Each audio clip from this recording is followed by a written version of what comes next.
Hello, all my aliens, and welcome to the call center at the end of the universe. I am your host, the CS Guy, and this is the Water Cooler Review, Season 1, Episode 6, Batman and Robin from 1997. Will we get frozen by the freeze ray?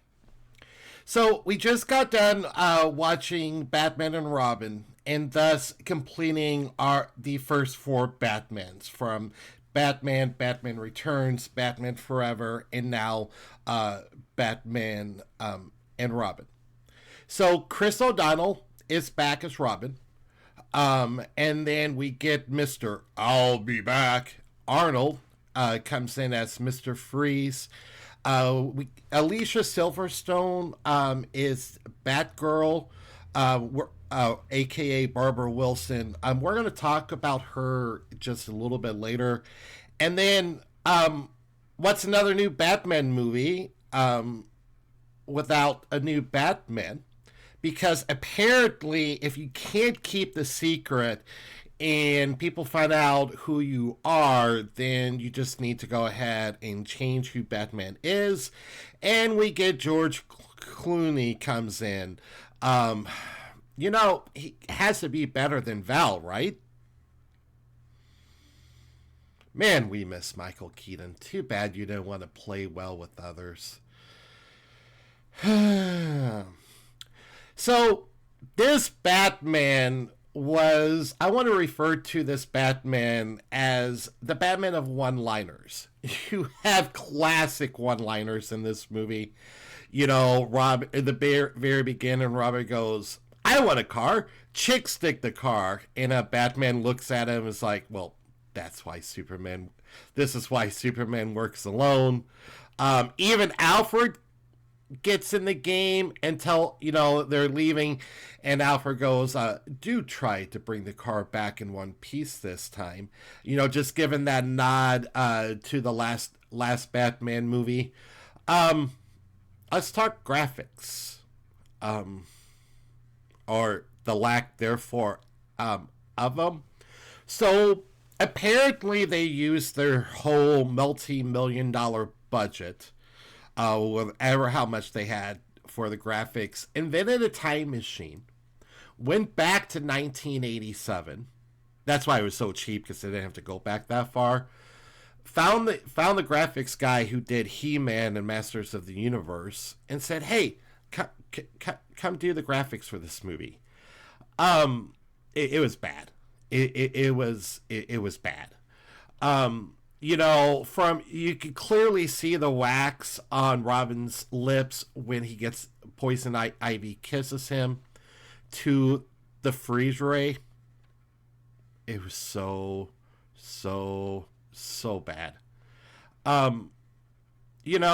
The last one did get the last one was, pretty decently graphics other than the blender. But this one was, it was so bad. Horrible green screen work. And the icing on the cake was Batman at one point, your Poison Ivy tangles him up in vines. And you would think with this big multi-million-dollar budget, and even this is late 97, you had CGI graphics and that a little bit at this point, that do great work on the vines. The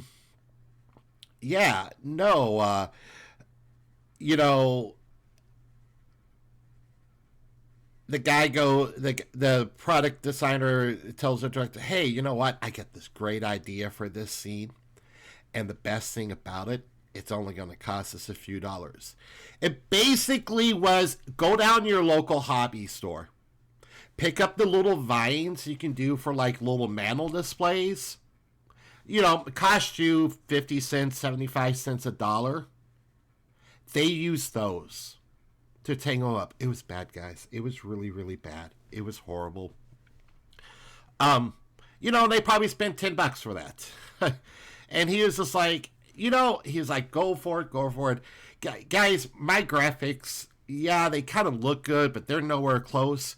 I could have did better graphics for that scene than what they did. Pay me the the millions of dollars.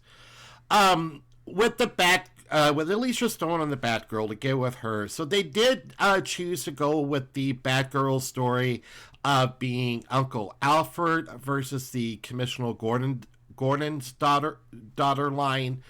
That's why this is Barbara Wilson and not Barbara Gordon. I just, on that, I feel like the last one we finally start seeing Commissioner Gordon.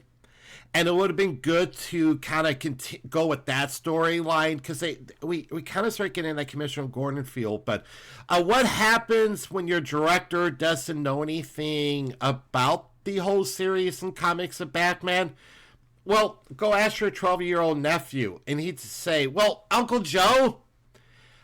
And there you go. And I think that's what we got. The can of paint is back from the first Batman movie where Joker had fell into the acid and turned into the Joker. Well, this makes its appearance this time at Poison Ivy's lab. After they kiss, Robin falls into the can of green paint. And was supposed to, storyline, be turned into the Joker. But apparently the nephew Uncle Joe didn't buy his nephew that comic yet. So he didn't know, and it was like no big deal. Speaking of Robin, the suit for Robin was a injustice. The last one they did right. Everywhere from the classic red and green when he was in the Trapeze group to even the his Robin suit having the red and the green with it. They're like, nope, we're just going to make it all black. To me, it was a severe injustice. They're like, oh, we don't need it anymore. So last Batman was the butt suits. This Batman was the nipple suits. So we got to see Robin and Batman. I will say that they do kind of make up for things with Batgirl's suit. We didn't get the nipples with her, but she definitely gave Catwoman and the black spandex a run for her money. Also, this is probably one of the best roles Alicia Silverstone has ever done, and she did it pretty well. It was one of the very few bright spots of this movie. This movie was so bad that it immediately killed the sequel. We were supposed to have Coolio in the sequel as the Sandman. He makes a brief appearance in this movie. And we're not going to see the big black bat on the big screen for 8 years. And then it basically took Heath Ledger becoming the Joker to bring it back from the depths. He paid a high price for it. And hopefully one day those will be available on Amazon Prime and we can review it.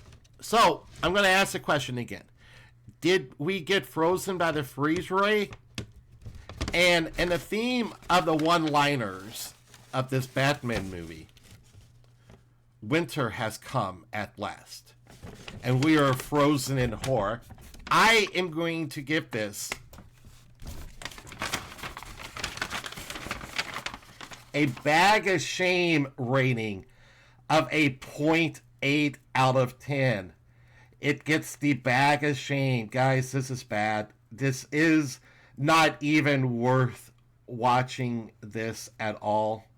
I had to watch it because film critics, we do what we do. But don't watch it. A 0.8. So, thank you for watching this episode of the Water Cooler Review. And make sure to go ahead and hit that like button and subscribe to get alerts. Also, guys, make sure you drop a comment on those. You're going to help me out. Videos are being posted. The like and comments help out in the algorithm. And my therapist once said, if you gotta go, go with a smile.